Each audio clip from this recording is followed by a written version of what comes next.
Déjenme les cuento esta pequeña historia a manera de ilustración de que cuando se construyó para una exposición internacional hace ya muchos años, una estructura que fue calificada como monstruosa, así se la estoy diciendo porque así los ciudadanos de esa ciudad la denominaron, ¿verdad?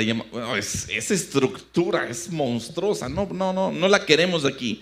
Y es más, exigieron que después de la exposición se demoliera tan pronto terminaran esos eventos y festividades. Sin embargo, desde el momento que su arquitecto, es decir, el que concibió la idea, el diseño de esta estructura, la defendió de una manera tan leal, la defendió, como decimos los mexicanos, a capa y espada, a aquellos que deseaban destruir esa estructura, porque él sabía que esa estructura estaba destinada para algo grandioso, destinada para grandeza. ¿Y qué creen? Es hoy esa estructura una de las maravillosas o maravillas arquitectónicas del mundo moderno, y de hecho yo creo que se erige como uno de los principales puntos de atracción. ¿De dónde creen? De París, Francia. ¿Saben a qué me refiero? A la Torre Eiffel, exactamente. El arquitecto Alexander Gustave Eiffel fue el que concibió esta torre, esta estructura que fue construida ya en 1889. Y de la misma manera, así como ese arquitecto concibió esa idea, el diseño de esa estructura, de la misma manera, pero mucho mejor, con una atención muy cuidadosa, diseñó también con la lealtad de nuestro Señor Jesucristo la estructura de lo que hoy llamamos iglesia. ¿Sí? Él sabía que estaba destinada la iglesia para hacer algo grandioso, y de hecho confió los inicios de esta estructura de la iglesia en unos hombres comunes y corrientes como nosotros. Eran estos apóstoles, ¿no? Que a un grupo tan pequeño que les confió. Pero ¿sabes una cosa? Jesús defendió a estos apóstoles, Jesús defendió, pero también oró por estos apóstoles y por los que habían de creer. Si tú lees Juan 17 te das cuenta que en esa oración que Jesús hace, está orando también por los que habrían de creer, es decir, nosotros. Preparó a estos hombres para difundir el evangelio. Así fue concebida la estructura de lo que hoy llamamos la iglesia. Y para aunque algunos extraños les parezca que nosotros a lo mejor somos algo torpes o incapaces, pues a lo mejor tengan razón. pero con la capacidad que nos da el Espíritu Santo y su palabra, los recursos que nos da, nosotros podemos ser esa iglesia que avance el reino de Cristo y que está destinada precisamente para grandeza, destinada para grandeza, para cuando Él regrese. Por eso nos acercaremos el día de hoy para ver los orígenes de la iglesia. Cuando estaba pensando en este título, pensaba en películas como por ejemplo X-Men Origins. Los que les gustan las películas, hay algunas películas que retroceden a ver cómo fueron los orígenes de tal o cual personaje, ¿no? Pero hoy vamos a ver los orígenes de la iglesia. Checa el dato como dice Hechos capítulo 2 versículos 1 al 13. Dice: cuando llegó el día de Pentecostés, estaban todos como unánimes y estaban juntos. Versículo 2 dice: y de repente del cielo un estruendo como de un viento recio que soplaba, dice, el cual llenó toda la casa donde estaban sentados, y se les aparecieron lenguas repartidas como de fuego, asentándose sobre cada uno de ellos. El versículo 4 agrega y dice: y fueron todos llenos del Espíritu Santo y comenzaron ¿a qué? A hablar en otras lenguas, según el Espíritu les daba que hablasen. El 5 dice que moraban entonces en Jerusalén judíos, varones piadosos de todas las naciones bajo el cielo. Wow, había de todas partes. Versículo 6 dice: y hecho este estruendo, se juntó la multitud y estaban confusos porque cada uno les oía hablar en su propia lengua. El versículo 7 dice: y estaban como atónitos y maravillados, diciendo: mirad, ¿no son galileos todos estos que hablan? Dice: ¿cómo pues les oímos nosotros hablar cada uno en nuestra lengua en la que hemos nacido? Había entre ellos que partos, medos, elamitas, y los que habitamos en Mesopotamia, en Judea, en Capadocia, en el Ponto y en Asia, en Frigia y Panfilia, en Egipto y en las regiones de África más allá de Cirene y romanos aquí residentes, tanto judíos como prosélitos, cretenses y árabes, les oímos que hablar en nuestras lenguas las maravillas de Dios. ¿Qué es lo que hablaban? Las maravillas de Dios. Y estaban todos atónitos y perplejos, diciéndose unos a otros: ¿qué quiere decir esto? ¿Qué significa todo esto que está ocurriendo? Mas otros, burlándose, decían: ¿están llenos de qué? De mosto. Están borrachos, básicamente es lo que estaban diciendo. Padre Dios, es tu palabra. No queremos recurrir a nada que sea humano, Señor, sino más que a tu Escritura, a tu Espíritu Santo, para guiarnos el día de hoy y aprender de ti, Señor, las verdades bíblicas, Señor, y aplicarlas también a nuestra vida. Te agradecemos, Señor, por la oportunidad de hoy adorarte y también acercarnos a tu palabra. En Cristo Jesús, amén y amén. Hermanos, como hemos venido viendo, algunos piensan que Hechos, bueno, en su Biblia a lo mejor dice Hechos de los Apóstoles, ¿verdad? Otros dicen que se consideran los Hechos del Espíritu Santo. Pero conforme vamos a ir avanzando al estudio a través de todo este libro de Hechos, yo creo que nos va a llevar casi todo el año que viene. Va a ser maravilloso, un viaje increíble, no te lo pierdas. Vamos a aprender que son los hechos de Jesucristo resucitado a través de su iglesia, que está investida del poder por el Espíritu Santo para cumplir los propósitos del Padre Redentor. Entonces, teniendo esto en mente, hermanos, vamos a ver aquí algunas cosas. Vamos a ver que estamos hablando de la era de la iglesia y es básicamente tratar de lograr cualquier cosa sin el pleno y completo poder del Espíritu Santo. Va a ser imposible, hermanos. Las cosas en la era de la iglesia son imposibles si el Espíritu Santo no es de quien dependamos, en quien podamos ser llenos completamente para realizar el ministerio. John Stott, quien vivió de 1921 al 2011, lo dijo de esta manera. Él fue un autor británico, él fue un teólogo, un gran líder del movimiento evangélico en el mundo, y dijo: sin el Espíritu Santo el discipulado cristiano sería inconcebible, es más, sería incluso imposible. Lo dijo también de esta otra manera, dijo así, dice: a lo largo de la narración de Lucas, dice, hoy hay muchas referencias, a la promesa, el don, el derramamiento, el bautismo, la plenitud, que es la llenura, el poder, el testimonio y la guía del Espíritu Santo. Sería imposible explicar el progreso del Evangelio separado de la obra del Espíritu. Es decir, no es posible. No puede básicamente haber vida sin el dador de vida. No puede haber entendimiento sin el Espíritu de verdad, ni comunión sin la unidad del Espíritu. No puede haber semejanza del carácter de Cristo separado también del fruto de su Espíritu, ni tampoco puede haber un testimonio eficaz y eficiente sin el poder del Espíritu Santo. Así como un cuerpo, por ejemplo, si está sin aliento, es básicamente un cadáver. Así la iglesia sin el Espíritu también está muerta. ¿Capich? Hermanos, cuando acercamos, por ejemplo, a pasajes como Hechos 1:4, nos recuerda que Jesús les ordenó o les mandó que no se fueran ¿de dónde? De Jerusalén, sino que ¿qué? Sino que esperasen la promesa del Padre. Y también en el versículo 8 dice: pero recibiréis ¿qué? Poder. Pero dice: cuando haya venido sobre vosotros el Espíritu Santo. Por eso es imposible, hermanos, considerar o concebir el ministerio cristiano, la obra de la iglesia, separada del Espíritu Santo. Así que cuando llegamos a Hechos 2, llegamos al momento en que se obtiene ese poder. Aquí está el comienzo de la era de la iglesia. Aquí están los orígenes de la iglesia. Este es el momento en que Jesucristo básicamente autoriza al Espíritu Santo a venir a este mundo para comenzar lo que era ahora conocido como la era de la gracia o era de la iglesia. Este texto es muy importante. Es el evento más grande que haya tenido lugar en la historia de la iglesia. La verdad bíblica que estaremos buscando el día de hoy es esta: es que al comienzo de la era de la iglesia fue la presencia y el poder ¿de quién?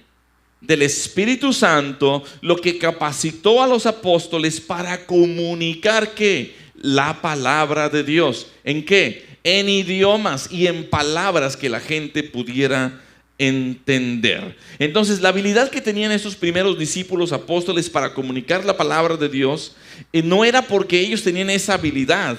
Era una habilidad que era sobrenatural, una habilidad que era sobrenatural y era producida por el Espíritu Santo. Y esa habilidad de comunicar el Evangelio de Cristo a otros para que la entendieran y pudieran responder no era habilidad humana, era la habilidad que el Espíritu Santo estaba proveyendo.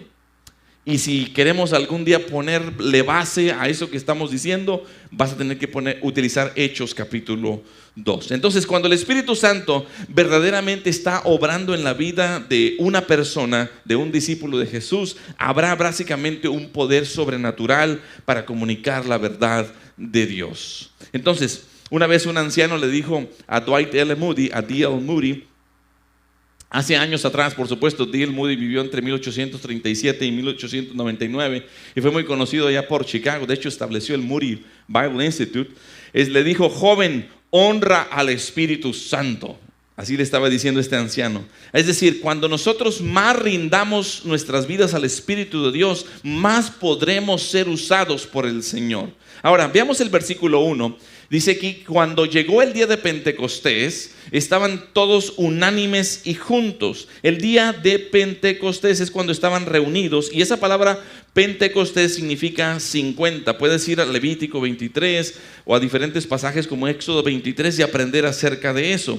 Habían fiestas de Pascua, fiestas de semanas, fiestas de la cosecha, y habían 50. Es lo que significa la palabra 50, Pentecostés, 50. Ahora, esta brecha o este espacio básicamente de 50 días en el tiempo, en realidad vinculaba la Pascua, la cosecha de los primeros frutos, la cosecha del otoño, al reconocer de que Dios era quien liberó a personas y les daba bendiciones en ese momento, pero también bendiciones futuras. Ahora, Jesucristo para nosotros, según 1 Corintios capítulo 5 y versículo 7, Él es nuestra Pascua. Checa el dato, dice: limpiaos pues de la vieja levadura para que seáis nueva masa, sin levadura como sois. Dice: porque nuestra Pascua, que es ¿quién?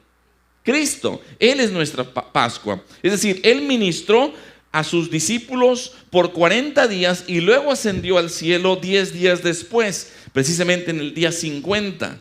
Entonces, después de las primicias de la resurrección de Cristo, es cuando el Espíritu Santo viene y comienza a dar esa cosecha de bendiciones de la era de la iglesia. Ahora, algunos judíos dicen que 50 días después de que Israel salió de Egipto fue cuando se dio su ley. Pero hay ahí algunos comentaristas, ¿verdad?, que dicen no hay ningún rastro de esa costumbre, pero se piensa, ¿no? El asunto es esto, que vamos a recordar nosotros, que Jesús le dijo a estos creyentes allá en el versículo 4 que deberían esperar. Tenían que esperar en Jerusalén hasta que el Espíritu viniera, el Espíritu de Dios, y los bautizara para entonces dar inicio a este ministerio. Entonces creemos que el significado del día de Pentecostés es que conecta el sacrificio de Jesucristo con todas las bendiciones de la cosecha en el reino de Dios. Me encanta algo que dijo Chuck Swindoll. Dice: no podemos reproducir eventos como Pentecostés. Bien interesante, ¿no? Porque el hecho de que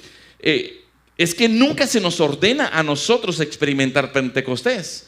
Es decir, o que ni siquiera se nos ordena que nosotros busquemos una experiencia como el Pentecostés. Eso es como decirle a alguien que vaya y experimente otra vez que se abra el mar rojo, que a alguien se le diga: oye, ves y experimenta también otra vez la alimentación de los 5,000. Esas fueron obras que fueron muy únicas de parte de Dios, y fue una iniciativa de parte de Él para un punto específico, en un momento de la historia específica, para enseñar a los no creyentes algo acerca de Dios.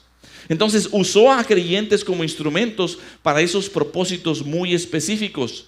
¿Sí? Así que no es reproducible, no es algo que uno vaya a buscar, ni se nos ordena que experimentemos una vez más. No podemos reproducir los eventos de aquella primera Navidad, por supuesto que no. No podemos reproducir el Viernes Santo, no podemos reproducir la Pascua, más de lo que podemos nosotros aprender aquí en Hechos 2.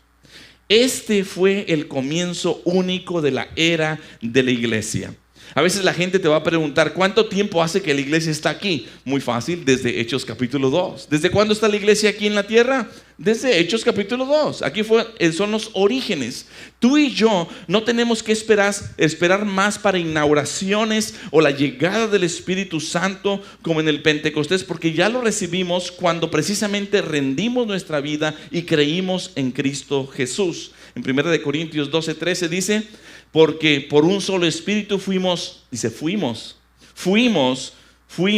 todos bautizados en un cuerpo, sean judíos o griegos, dominicanos, mexicanos, ¿qué más hay por aquí? Venezolanos, ¿sí? Argentinos, uruguayos. No, ya se empezó la ola, ya es el mundial aquí, ya llegó Qatar acá, ¿sí? Pero todos estos, dice, se nos dio de beber de un mismo espíritu. Entonces, hermanos, nunca vamos a obtener más del Espíritu Santo desde aquel día en que nosotros creímos y nos rendimos a Cristo Jesús, pero el Espíritu Santo sí puede obtener más de nosotros. Sí puede obtener más de nosotros. Y cuando el Espíritu Santo obtenga más de mí, más de ti, más poderosos seremos para poder comunicar la verdad de Dios, para poder comunicar ¿qué? El Evangelio.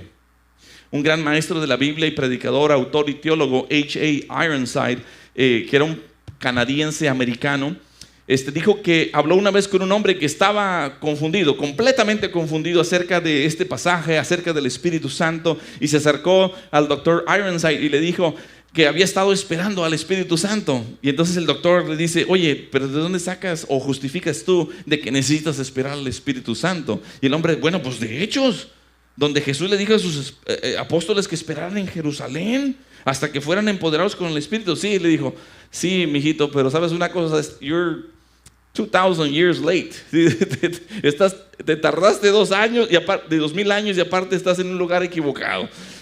No funciona así. Ahora, cuando en la era del Espíritu Santo viene a morar en los creyentes y comienza la era de la iglesia, comienzan por lo menos 6 realidades que son las que queremos cubrir el día de hoy. Y la primera realidad es de que cuando el Espíritu de Dios viene por primera vez sobre los apóstoles, vino con el sonido, y pon atención a esto, es bien importante observar palabras en la Escritura. Vino con el sonido como de un viento recio que soplaba. Fíjate bien lo que dice aquí en el versículo 2. Y de repente vino del cielo un estruendo como de un viento recio que soplaba, el cual llenó toda la casa donde estaban sentados. Entonces fíjate bien, Jesús mismo, Él utilizó el viento también para, como si fuera una metáfora acerca del Espíritu Santo. Allá en Juan 3:18, o Juan 3:8, mejor dicho, puse 18, pero es Juan 3:8. Dice, el viento sopla de donde quiere y oyes su sonido. El viento sopla de donde quiere y oyes su sonido, mas ni sabes de dónde viene ni a dónde va. Así es todo aquel que es nacido del Espíritu. Ahora, te voy a compartir aquí algunas referencias de 3 personas muy interesantes, de Stanley Toussaint, de Kenneth Gangle y de Thomas Walker. Sí, estas personas, hombres de Dios, varios de ellos profesores de exposición bíblica. Por ejemplo, Stanley fue del Seminario Teológico de Dallas.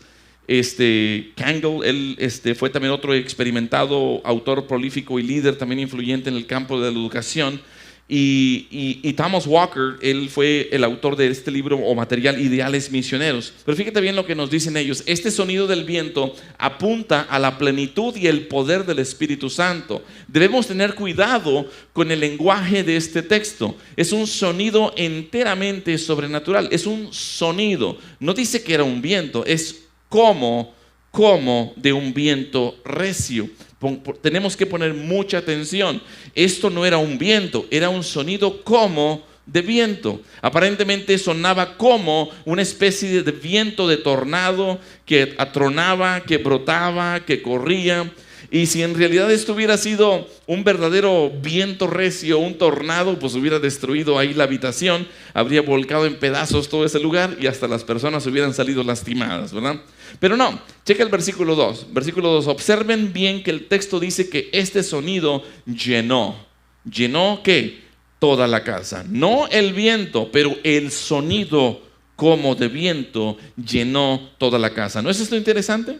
El poder dinámico, la presencia del Espíritu Santo no estaban allá en el templo de Jerusalén. Fue en casa donde estaban estos creyentes reunidos. La realidad número 2, cuando el Espíritu de Dios viene por primera vez sobre estos apóstoles, ellos estaban ¿cómo?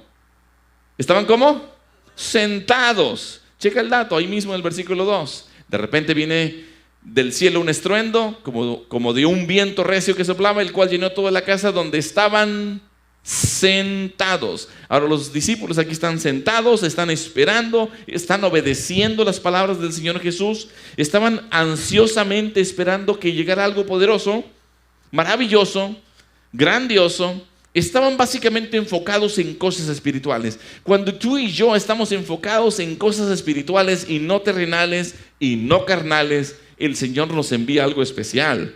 En este caso, estaban ellos anticipando lo que Dios haría. Pero fíjate bien la posición de ellos, de estos creyentes. Específicamente ellos no estaban de pie, ellos no estaban suplicando, ellos no estaban agitando las manos en desorden, ellos no estaban corriendo por pasillos, ellos no estaban tirándose en los pasillos, ellos estaban esperando, estaban sentados, enfocados. Y como aprendimos de la predicación de la semana pasada del pastor Gedeón, ellos estaban unánimes en oración y también ¿qué? Enfocados en la palabra. Estaban en oración y estudiando la palabra. Ahora, la realidad número 3 es de que cuando el Espíritu de Dios viene por primera vez sobre estos apóstoles, también que viene sobre cada uno de ellos, pero de una manera visible, visiblemente. Checa el versículo 3. Dice, y se les aparecieron lenguas repartidas. ¿Cómo dice el lenguaje? Aquí está escrito, dice, como de fuego.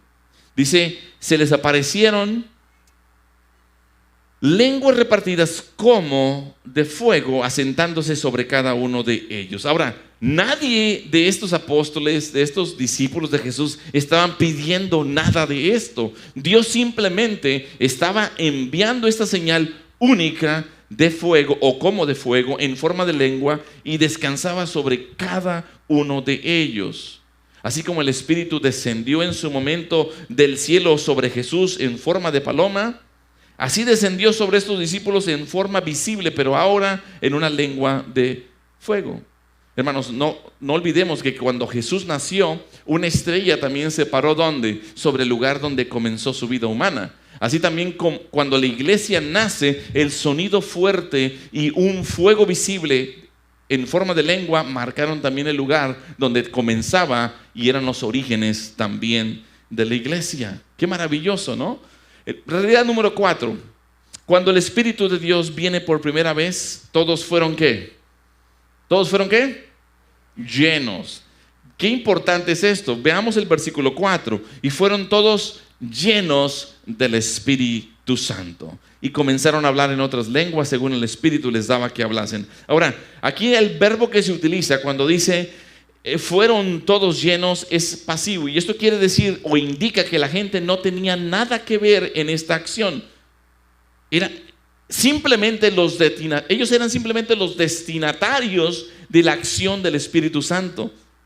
Eso es bien importante. Hermanos, ser lleno del Espíritu Santo significó que el Espíritu Santo tenía un control muy inusual, un control extraordinario sobre estos primeros creyentes. Ellos estaban básicamente bajo el dominio, estaban bajo el control del Espíritu Santo. Hay un enfoque muy especial, inusual aquí en Hechos 2 sobre lo que sucedió a todos. Estaban básicamente todos juntos, si tú ves el versículo 1. Todos fueron llenos en el versículo 4. Todos hablaban la verdad de Dios en el versículo 7. Todos fueron testigos en el versículo 32, que ya en las próximas semanas vamos a estudiar. Pero también todos tenían las cosas en común. Hermanos, ser lleno del Espíritu Santo se presta o se ha prestado para muchos malos entendidos, o inclusive algunos intencionalmente han torcido lo que significa ser lleno del Espíritu Santo. Pero ser lleno del Espíritu Santo, hermanos, no es tener una cierta cantidad de Él. ¿Por qué? Porque inclusive si tú lees ahí Juan 3:34, apunta la cita. Juan 3:34 dice que Dios no da el Espíritu por medida. No es tener experiencias religiosas como ese cantante, ¿cómo se llama? Ahora no, se están al tanto, ¿verdad? No, nomás checándote, nomás le jalo tantito la hebra y se viene todo el estambre, ¿verdad? No, sí. No es tener experiencias religiosas, no es manipulación de sentimientos, no es tampoco manipulación de las emociones para que la gente sea movida a realizar ciertas obras o a cumplir con ciertos códigos legalistas. Hermanos, ser llenos del Espíritu Santo es vaciarse de uno mismo, crucificando nuestra naturaleza pecaminosa, abandonando nuestro propio ego, abandonando nuestras ambiciones, abandonando nuestros caprichos que antes pensábamos que nos satisfacían y no satisfacen nada de eso, ¿verdad? Para que ahora sea el Espíritu Santo y la palabra de Dios que ocupen, pero fíjate bien, totalmente nuestra mente, nuestro corazón y todo nuestro ser. Ahora, ¿con qué propósito? Básicamente con el propósito de que vivamos en libertad, para que cumplamos también la voluntad de Dios, para que seamos guiados para cumplir la misión de amor, para expandir el evangelio de Cristo hasta lo último de la tierra, mientras que nosotros, tú y yo, estamos siendo conformados más y más a la imagen de Cristo Jesús. Para eso fuimos predestinados. No se trata, hermanos, de qué tanto tengo del Espíritu Santo, sino qué tanto tiene el Espíritu Santo de mí.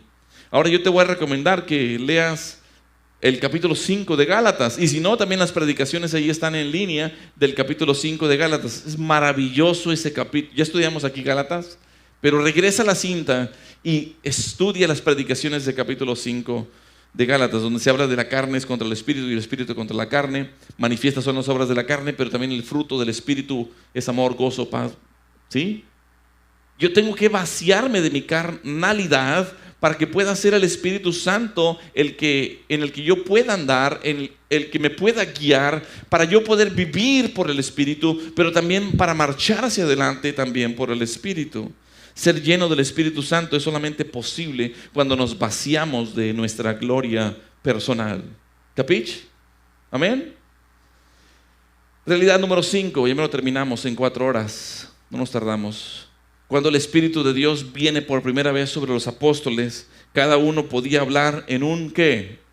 En un idioma extranjero existente o conocido. Checa lo que dice aquí el versículo 4. Dice, y comenzaron a hablar en otras lenguas, según el Espíritu les daba que hablasen. Ahora, noten cuidadosamente que dice todos. ¿Así dice? Todos hablaron en un idioma extranjero diferente, es decir, en un idioma real, en un idioma existente, en un idioma que era comprensible, que fue claramente entendido por todos aquellos que llegaron ahí y que acudieron ahí. Fíjate lo que dice el versículo 6. Dice, y hecho este estruendo, se juntó la multitud. Me encanta ver esto, ¿no? Porque a la gente le encanta el chisme, ¿verdad? Pasa un accidente y todos queremos ir ahí a ver qué pasó, ¿sí? Pasó algo y a ver, ¿qué fue? Andamos en el mall y de repente una multitud por ahí. Ay, vamos a ver qué pasó. ¿Sí? Pero a ustedes yo sé que no les pasa nada de eso, ¿verdad? Yo de repente tengo por ahí una vecinita. Hijo, eso. Pasa un accidente. Ahí en la 29, por donde vivimos, pasan accidentes porque hay un camellón central que nadie se lo espera que esté ahí, porque hay una escuela. Y entonces de repente banquetea a la gente y se les poncha una llanta y habían habido choques ahí, pero hay alguien que siempre le encanta, ¿verdad? Ahí llegar. Pero fíjate bien, aquí pasó algo interesante. Aquí este estruendo toma lugar y se juntó la multitud. Y estaban todos ¿cómo? Confusos, porque cada uno les oía hablar en su propia lengua. Ahora el versículo 8 dice, ¿cómo pues? Dice, les oímos nosotros hablar cada uno en nuestra lengua en la que hemos nacido. Qué tremendo. Y si tú lees el versículo 11 también dice, les oímos hablar en nuestras lenguas. Y en la traducción viviente dice, todos oímos a esta gente hablar en nuestro propio idioma. Hermanos, las palabras o la frase que aquí dice otras lenguas se refieren a un idioma que era diferente a su idioma nativo o el que habían aprendido desde pequeños. Los idiomas básicamente no eran idiomas desconocidos, eran idiomas existentes, comprensibles, pero que el hablante, el que estaba en ese momento bajo el control del Espíritu Santo, no había conocido ese idioma previamente. Qué padre sería, ¿no? Para los misioneros, ¿no? Porque los misioneros que hoy se preparan para irse a otra nación, usualmente pasan por una escuela de idiomas para aprender el español, si acaso van a Latinoamérica, o aprender el árabe o el hindú, etcétera, ¿no? Aprenden el afgano, ¿sí? También, según a donde vayan, y tienen que aprender, pero es un trabajo que se lleva tiempo. Sí, de hecho, aquí en el seminario, por lo menos yo creo que son 2 años, así, Ana, la escuela de idiomas, un año, ¿sí? Entonces tienen que estudiar un año y aún así, cuando llegan allá al país a donde van, tienen que seguir practicando y tienen que seguir aprendiendo, ¿verdad? Pero si examinamos cuidadosamente este contexto, vamos a descubrir que aquí la palabra lengua se usa para referirse a un idioma humano real. De hecho, ahí la palabra es dialectos, de donde sale también nuestra palabra en castellano dialecto. Fíjate lo que dice Hechos 2:6. Dice, al oír aquel bullicio se agolparon y quedaron todos pasmados porque cada uno le escuchaba hablar en su propio idioma. Fíjate qué interesante, ¿no? El pastor Miguel Núñez dice, si en la Torre de Babel Dios envió lenguas como un juicio para obligarlos a esparcirse sobre la tierra, formando pueblos, naciones, ahora en Pentecostés, dice, Dios envía de nuevo lenguas, pero como señal para revertir esa maldición e inaugurando de esa forma la reunión ahora, así, de su remanente que estaba disperso en esas tribus, en esos pueblos, lenguas y naciones. Qué maravilloso, ¿no? En aquel momento que fue de juicio, y órale, se me esparcen por favor. Sí, ahora lo que estaba haciendo el Señor era, en cierto sentido, ahora revertiendo esa maldición. Ahora voy a juntar todo mi remanente, ¿sí? Con lenguas también, son sus idiomas, pero precisamente para arrancar también ahora la era de la iglesia. Hermanos, qué maravilloso es ver aquí que el Espíritu Santo viene sobre estos apóstoles, pero Dios es el que les da esa habilidad sobrenatural para comunicar el mensaje de Dios en un lenguaje preciso, en un lenguaje existente, en un lenguaje comprensible y real de los oyentes. Eso es lo que estaba haciendo aquí el Señor. En el capítulo 2, el que estamos viendo ahora, estamos viendo un Pentecostés judío. Pero más adelante, conforme avancemos en los próximos meses, vamos a aprender, por ejemplo, que en Hechos 8 está un Pentecostés, si le pudiéramos decir así, samaritano. Y más adelante, en el capítulo 10, hay como un Pentecostés gentil. Y de esa manera se confirma de la restauración de Israel, de la reunión del remanente que tenía esparcido el Señor y también de los gentiles en el monte de Sión. Hechos 2, 8 y 10. Así que si quieres apuntarlos de tarea para que vayas avanzando en tu lectura, Hechos 2, 8 y capítulo 10. Pero la idea era aquí transmitir el mensaje que Dios tenía en un lenguaje preciso, entendible, comprensible por los oyentes.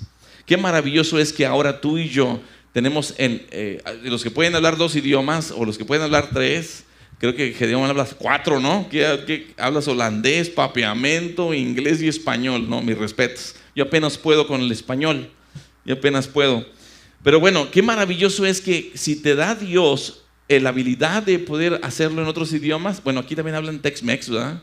Sí, ese es otro idioma. ¿Dónde está la iglesia Río Grande Bible Church? No, hombre, te vas todo straight por la Nolana y luego cuando pasas la light, le torneas para la left, ahí antes de llegar a la 23rd, ya puedes parquear la troca, ahí de aquel lado. No, son lenguas. Sí. En el parqueadero. Y si andas low on gas, pasas a la gas station y le fuleteas el tanque. Ahí está, no. Se requiere talento, hermano, se requiere talento, ¿sí? Se requiere talento. Qué maravilloso, ¿verdad? Qué bonita familia, qué bonita familia. Realidad número 6, y con esta terminamos. Cuando el Espíritu de Dios viene por primera vez sobre los apóstoles, tuvo un gran impacto en un gran número de personas. Versículos 5 al 13, ahí vemos ya que moraban en Jerusalén judíos, varones piadosos, de todas las naciones bajo el cielo. De hecho, esta semana le hablé a una amiga hermana en Cristo ahora, pero que está casada con un judío, y ella, pues, por su esposo, cada año van a Israel, van a Jerusalén, y le pregunto, oye, Laurita, bueno, yo sé que apenas ahora ya pasó la pandemia, pero ¿cómo está el ambiente allá en estas festividades? Me dice, Víctor, ¿sabes qué? Sí, los aviones llenos de judíos, o sea, los aviones llenos. Nosotros fuimos como a mitad de septiembre, dice, y nos venimos como la segunda semana de octubre. Dice, gente de todas partes, judíos franceses, judíos argentinos, judíos de esto, judíos lo otro, y todos vienen a estas festividades. Entonces yo me puse a pensar cómo era muy similar en este tiempo, porque también dice aquí que moraban, dice, en Jerusalén judíos, varones piadosos de todas las naciones bajo el cielo, procedentes de todas las naciones bajo el cielo, de todas las naciones de la tierra. Y entonces pues ya están con otros idiomas o hablan varios idiomas y llegan, pero el Espíritu, fíjate qué momento escogió el Espíritu Santo para empezar la era de la iglesia. Precisamente cuando están todos de regreso, o muchos de ellos. De hecho se piensa que a lo mejor como en ese momento habían como unos 3 millones de visitas, y entonces están todos visitando, que hablan diferentes idiomas de las naciones bajo el cielo. Y es el momento en que el Señor, fíjate cómo es el timeline, la línea del tiempo del Señor tan precisa, ¿no? Jesucristo también decía, mi hora no ha llegado, mi hora no ha llegado. Ahora mi hora llegó y seré glorificado. Pero cuando llega este día de Pentecostés fue cuando precisamente estaban de todas las naciones bajo el cielo para escuchar las maravillas de Dios, y precisamente con respecto a la muerte y resurrección de Jesucristo. Eso es algo maravilloso. La verdad es que me quedo yo así, ¿what? Señor, de verdad que eres grande. Cuán grande es Él. Así dice un himno, ¿verdad? Cuán grande es el Señor. Pero se junta la multitud en el versículo 6. En el versículo 7 dice que estaban atónitos, estaban maravillados, y se empiezan a hacer preguntas. ¿No son estos galileos los que están hablando ahora? ¿Cómo pues les oímos nosotros hablar cada uno en nuestro idioma en el que hemos nacido? Partos, medos, elamitas, de Mesopotamia, de Judea, de Frigia, de Panfilia, de Egipto. Y en el versículo 11 dice cretenses y árabes, dice, les oímos hablar en nuestro idioma. Pero ¿qué es lo que están hablando? El versículo 11 al final dice, estaban hablando las maravillas de Dios. Hermanos, el privilegio que tú y yo tenemos, ya tenemos al Espíritu Santo, los que hemos rendido nuestra vida a Cristo Jesús, pero nos ha dado el poder para poder comunicar precisamente esas maravillas. Hoy me encantaron todas las canciones que se escogieron para el día de hoy. Yo no tengo nada que ver con eso, pero cuando estaba cantándoles y estaba poniendo atención a la letra, siempre exaltando a Cristo, enalteciendo al Señor Jesucristo, ¿sí? De su grandeza, de su señorío, de lo maravilloso que es Él. Digo, wow, eso es lo que tú y yo tenemos el privilegio de contarle a la gente allá afuera, de contarle de las maravillas, a lo que te dediques.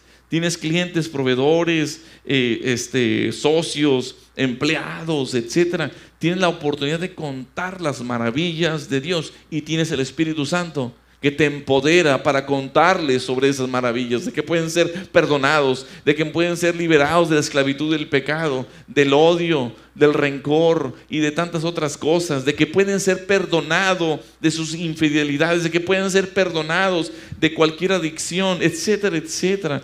Dios es perdonador, amoroso, misericordioso, otorgador de gracia. Las maravillas de Dios tú y yo podemos contarlas. Pero aún así, el versículo 12 dice que estaban todos atónitos, estaban llenos de perplejidad, y aún se preguntaban, ¿qué quiere decir esto? Se preguntaban unos a otros, ¿qué querrá decir toda esta situación? ¿Qué significará todo esto que está ocurriendo? What does it mean? ¿Ya ven, también hablo lenguas? What does it mean? O what does this mean? ¿Verdad? Otros se burlaban, lamentablemente. Hermanos, encontramos, yo creo que el propósito de cualquier don espiritual siempre es tener un impacto práctico en otras personas. Dios, si tú tienes al Espíritu Santo, tienes dones espirituales. Y esos dones espirituales son para ser de edificación en la iglesia, pero también para tener impacto en las personas con que tú te relacionas. Y lo aprendemos de aquí, porque aquí aprendemos de que hubo un impacto en los judíos piadosos de todas las naciones, todos esos aquellos que acudían a estas festividades, pero también hubo un impacto en una multitud de personas. Hermanos, tuvo un impacto desde esos varones piadosos, desde esos hombres piadosos, desde judíos devotos, no devotas, devotos, eran judíos temerosos. Pongamos atención a esto porque es interesante. Estos judíos devotos no eran como ignorantes. Eran sí religiosos, por supuesto, pero muy conocedores. Por eso iban a cumplir todas estos rituales, formalismos. Conocían. Eran judíos temerosos de Dios en su forma. Es decir, no, habían unos que no eran ateos, es decir, que no se burlaban de Dios, pero estas personas en su reverencia tal vez equivocada, conocían la Escritura, pero no conocían al Señor de la Escritura, que es muy diferente, que es muy, muy diferente. Pero hubo un impacto en una multitud.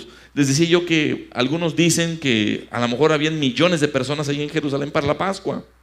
Este fue el día perfecto, hermanos, para dar inicio a la era de la gracia. Había confusión, había desconcertación, estaban atónitos, estaban asombrados, aunque también por ahí habían algunos que se burlaban. Pero pon atención, cuando tú ves la lista de todas estas naciones, por lo menos las que se representan aquí, que se escriben aquí, eran, como dicen aquí en el Valle, eran un bonche. Eran muchos. Esta otra clase de Tex-Mex.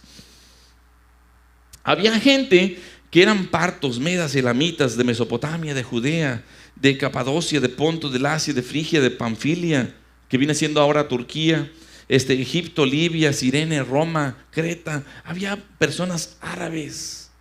Y sabes una cosa, allí el Espíritu Santo derramado sobre estos apóstoles les hacía de una manera extraordinaria poder hablar idiomas de los cuales no eran nativos para ellos.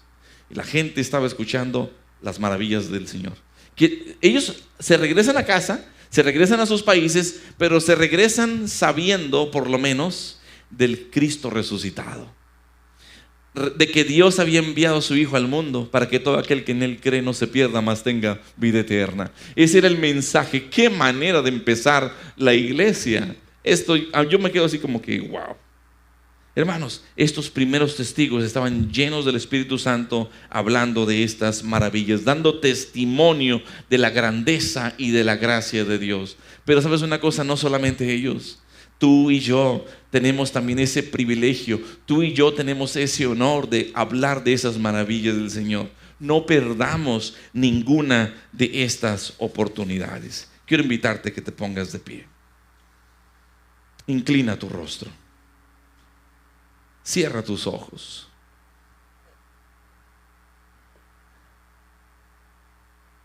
Medita tantito en esto con tus ojos cerrados.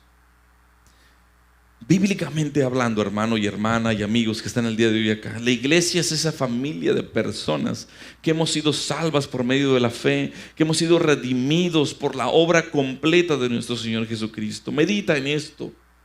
Hermanos y hermanas, somos una comunidad de creyentes llamados, que hemos sido separados del mundo para ser el cuerpo de Cristo y servirle a Dios.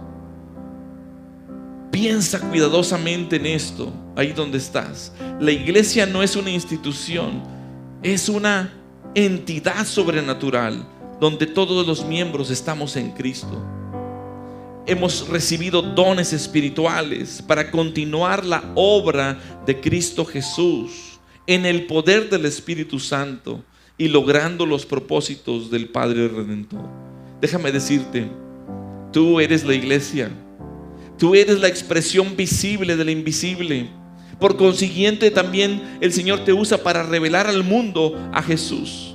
Para que le digas al mundo de que Dios le levantó de los muertos. Para que le digas a la gente que creyendo en ese sacrificio de Cristo, arrepentidos de sus pecados, el Señor pueda perdonarles, que Dios puede transformar sus vidas y que desea que procedan al arrepentimiento. Hermanos, la iglesia se reúne regularmente para ser una iglesia bíblica, para adorar y exaltar a Cristo. Como iglesia, hermanos, tú y yo nos reunimos para oír la palabra, para escuchar y estudiarla, para cumplirla, para exhortarnos, para estimularnos al amor, para animarlos en la fe. Como iglesia oramos unos por otros. Vivimos realizando buenas obras que Dios preparó de antemano como evidencia de lo que Dios ya ha hecho en nuestras vidas. De una manera simultánea también nosotros como iglesia salimos en misión para ser más discípulos de Jesús. Pero déjame dejarte con esta definición de iglesia en tu mente. La iglesia somos la familia de personas que hemos sido salvas por medio de la fe, redimidas por la obra completa de Cristo Jesús. Somos una comunidad de creyentes llamados, separados del mundo, para ser parte del cuerpo de Cristo, para servir, para glorificar a Dios. Y mientras tanto que vamos hasta lo último de la tierra, bajo el poder del Espíritu Santo, bajo la autoridad de Cristo, entonces podamos ayudar a otros a reconciliarse con Dios. Padre Dios, gracias por tu palabra. Qué maravilloso es poder ver los orígenes de la iglesia, Señor. Pero para esto fue necesario de que enviaras a tu Hijo unigénito a este mundo, para que Él, al humillarse y siendo obediente hasta la muerte y muerte de cruz, Señor, tú le levantaras con el poder del Espíritu Santo, resucitando, Señor, para ser Señor así de los vivos como de los muertos. Gracias, Señor, porque has depositado, Señor, el Espíritu Santo en nuestras vidas. El día de hoy te pedimos perdón, Señor, si hemos fallado en cumplir, Señor, el contar las maravillas de ti, Padre. Nos arrepentimos y nos rendimos a ti, Señor, en este día, y te agradecemos, Señor, por ser sellados con tu Espíritu Santo y ser miembros de tu grandiosa iglesia. En el nombre de Cristo Jesús, amén y amén. Si tú eres un miembro de la iglesia de Cristo, dale un fuerte aplauso a Cristo Jesús.